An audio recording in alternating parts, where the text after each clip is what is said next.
We're back. You're listening to Executive Leaders Radio. This is your host, Herb Cohen. We'd like to introduce Doug Clark, founder, chairman, and CEO of Corcentric. Doug, what is Corcentric? Corcentric is a B2B company that provides savings, cost savings, reduction of expenses through the company's efforts to purchase, pay, and get paid. How large or how small is this team? Company is 500 employees and global. 500 employees. How'd you get a job with this company? I actually founded the company 20 years ago. And who did you found it with? My wife. There were two of us in the office at that time. Okay. And it's now 500 people. Where are you from originally? I'm from the rural country of southern New Jersey. All right. How many brothers and sisters? One sister, younger. All right. So this is a pretty clever business idea, which is now 500 people. You're providing a lot of jobs and a lot of careers. How young were you when you started coming up with clever ideas? I would say I was about 14 when I did the first clever idea, what I think is a clever idea. I put a GMC truck engine into a 1939 Chevy Coupe and was able to beat the pants off of Ford flatheads. So you do have cleverness, and one of the ways it showed up is because you loved cars, was playing around with different engines and different cars. Shannon? Doug, who is someone you looked up to as a kid? I loved racing as a kid. Indianapolis 500. Locally, there was a gentleman by the name of Al Tazinati that was in the stock car Friday night races every Friday night. And why him? Why were you looking up to him?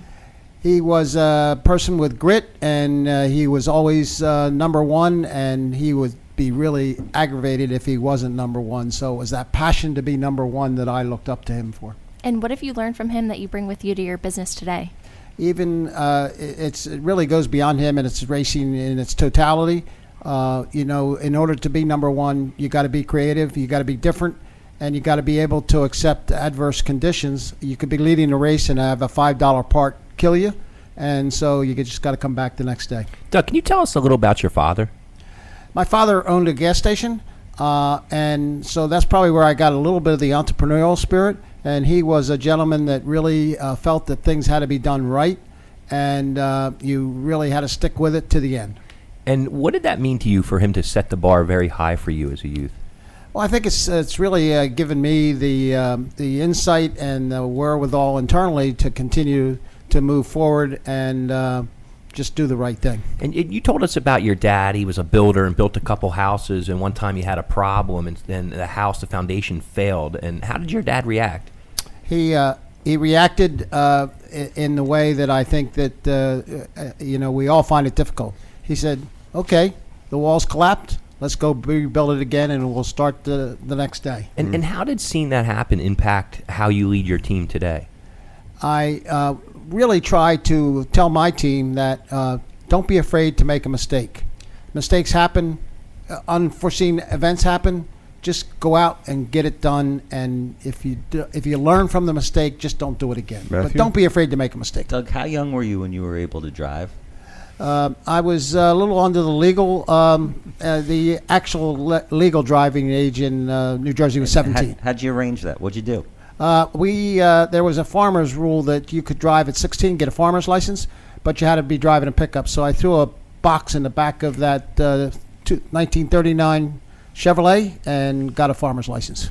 So I was able to drive at 16. And when you weren't out driving and racing and doing stuff like that, you were also a leader in the Boy Scouts, right? Yeah, Boy Scouts was a big part of my life and really put the values that I cherish today.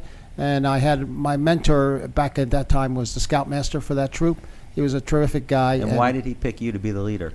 It was sort of, I think he saw when my grade entered the Boy Scouts that I was sort of the leader of that group, and so I sort of advanced as we got older and became the leader of the whole troop. So I think it was just recognition that I was leading the small group. Denise? Tell us a little bit about your mom. My mom was head of nursing at Elmer Community Hospital from the day it opened till the day she passed. She was a hard-working lady, loved the family, and my father and my mother, I never ever heard a crossword between them. And it was just a great way to grow up. And what do you bring to work every day from her? I think what I bring to work again is just the hard work ethic that she displayed, and again, just the ability to look at the brighter side of life. And Doug, you mentioned that you've never heard a crossword between mom and dad. And I'm trying, I hear the business is all about litigation and suing people and contracts and all the rotten stuff. My bet, though, is that's not the way you run a business. Am I correct about that? That is absolutely correct. We run a business that we empower our people. We ask them to do the right thing, and we believe that those folks that are in our team will do the right thing. And if we don't believe that, we don't continue to have a relationship with them. Alec? Doug, you had mentioned in the green room that you had always been kind of an outlier growing up. How do you bring that to your business today? I think being an outlier has allowed me to be a visionary in the area that we are, or the space we work in, and I think that's really helped me to be an outlier and know that you can have a different opinion, and sometimes that opinion is right. Mm-hmm. Kayla? Doug, you mentioned a friend named John. What was special about him? John was my grade school friend. We were as close as any two could be because we were both what I would say outliers. His family was a more professional family, so he went on to be Princeton. So it was. I saw another side of life through my relationship with John.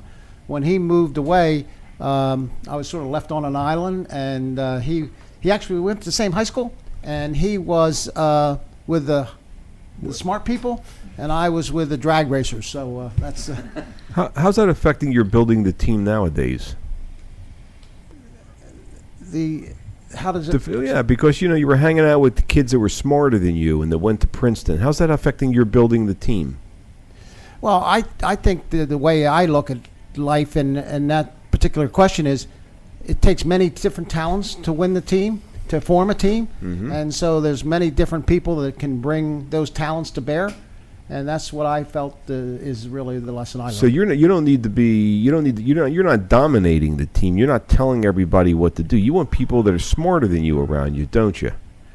I have a board member that said, and he's on many boards, he said, you are the most delegated person. You delegate more than any other CEO I've ever worked with, but it seems to be working.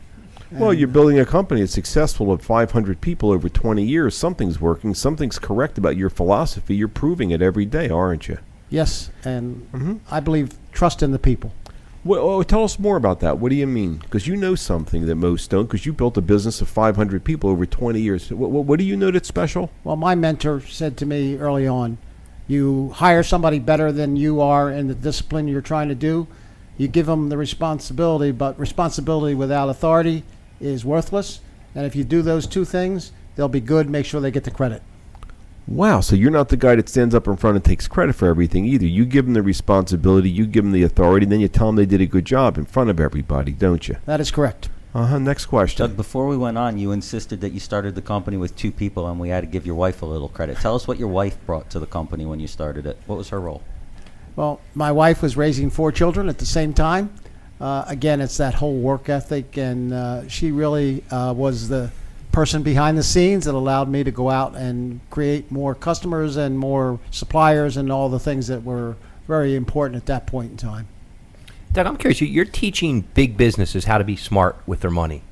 And I'm just curious, who taught you how to be smart with your money when you were younger? I don't know that I'm necessarily smart with my money. All I know is that we are trying to have companies make the changes that are necessary to be competitive in the future, and that's all through digital transformation.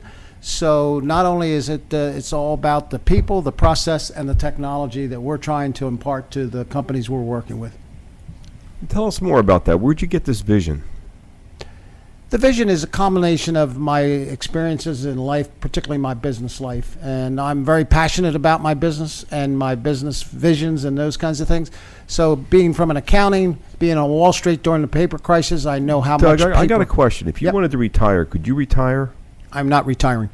But could you? Could you? No. Yes, you could. No, I you couldn't. couldn't. Why not? Why couldn't you retire? I just love what I do so much, and I get this question all the time, and it's very frustrating, by the way. Good. What's the website address of this organization called Corcentric? Corcentric.com.